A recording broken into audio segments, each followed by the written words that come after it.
Info for patient. Sir, क्या colon cancer एक से दूसरे फर्द को हो सकता है? नहीं, फैमिली में या नहीं। अगर फैमिली हिस्ट्री अगर है, यानी आप फैमिली में फर्ज करो पेरेंट्स को था, नहीं तो सर, फैमिली हिस्ट्री के फैमिली अलावा हिस्ट्री मेरा सवाल है, फैमिली हिस्ट्री या उसके साथ खाने पीने से, बैठने से उसके ये कंटेजियस नहीं है। कंटेजियस ये होता है कि अब स्केबीज है, खारिश है जी। तो अब एक पेशेंट आपके साथ बैठा है तो उसको खारिश लग जाएगी, तो वो कंटेजियस है। ठीक है। हेपेटाइटिस का पेशेंट है तो हेपेटाइटिस के जो ड्रॉपलेट्स हैं या टीबी के ड्रॉपलेट्स हैं वो खाने वाली चीज़ों में आएंगे और वो लग जाएंगे। हाँ जी। तो ये इस तरह का नहीं है। लेकिन कैंसर उसके साथ खाने पीने में या उसके साथ बर्तन शेयर करने में या उसके साथ सोने में, उसके साथ चलने में, बातें करने में, वो कोई ऐसा रिस्क नहीं है कि कैंसर एक से दूसरे को लग जाए। ये लगने वाली चीज़ नहीं है, ये जेनेटिक्स में ट्रांसफ़र होती है। यानी फैमिलीज में जो जीन्स आती हैं वहाँ पर ये जेनेटिक्स में आती है बाय क्रोमोसोमल चेंजेस, और वो बहुत बड़ा एक फैक्टर है जो इसके काज करने की वजह है। बाकी सारे अगर फैक्टर दुनियादारी के नहीं भी हैं तो हो सकता है वो ऊपर से जीन्स में आ रहा हो जो आप में ट्रांसफ़र हो जाए। सर, बवासीर और बड़ी आंत के कैंसर में कोई फ़र्क होता है? बहुत ज़्यादा।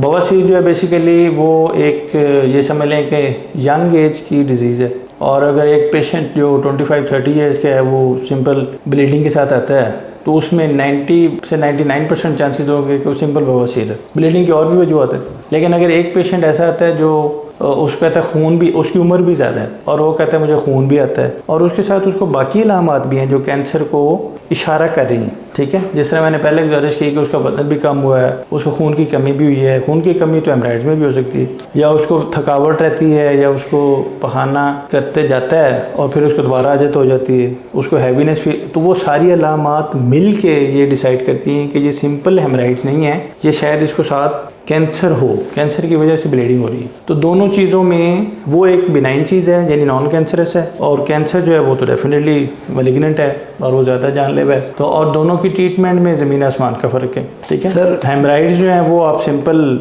मेडिसिन से भी ठीक कर सकते हैं, इंजेक्शन और बैंड से भी ठीक कर सकते हैं, और एक सिंपल सर्जरी हेमराइडेक्टमी से उसको 100% क्योर हो जाते हैं। और जो मैंने आपको कैंसर की गुजारिश की है वो बड़ी एक लंबी ट्रीटमेंट है जिसमें से मरीज़ को गुजरना पड़ता है, और वो डिपेंड करता है कि स्टेज क्या है और फिर उसका प्रोग्नोसिस कैसा है। तो सर, तकरीबन फर्स्ट स्टेज में कितना लंबा ट्रीटमेंट होता है? ट्रीटमेंट अगर पेशेंट एक लफ्ज़ बोला जाता है ऑपरेबल या इनऑपरेबल।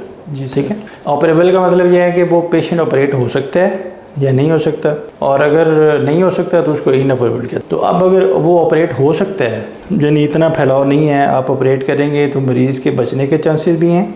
शौकत खान हम क्यों नहीं लेता 4 स्टेज? वो इसलिए नहीं लेता, वो कहता है जी अगर 4 स्टेज पे पेशेंट ले लेंगे तो उसके तो बचने के चांसेस ही नहीं है, तो फिर हम अपने रिसोर्सेज क्यों ज़ाया करें। तो इस वजह से जो ऑपरेबल है वो इसी प्रोसेस से गुजरेगा। वो आएगा, पेशेंट हिस्ट्री देगा, एग्जामिनेशन कराएगा, फिर उसके बाद वर्कअप कराएगा, फिर वो डिसाइड होगा कि उसकी स्टेजिंग क्या है। स्टेजिंग के बाद फिर उसको सर्जरी की तैयारी की जाएगी, फिर सर्जरी होगी, फिर सर्जरी के बाद रिकवर होगा, फिर ऑन्कोलॉजिस्ट के पास जाएगा और फिर कहीं जाके वो ठीक होगा। तो इसमें यानी 5 से 6 महीने तो मिनिमम टाइम है। ठीक है, जो पूरे प्रोसेस का है। ठीक है, कुछ लंबा भी हो सकता है, कुछ कम भी हो सकता है, depending on the disease and stage.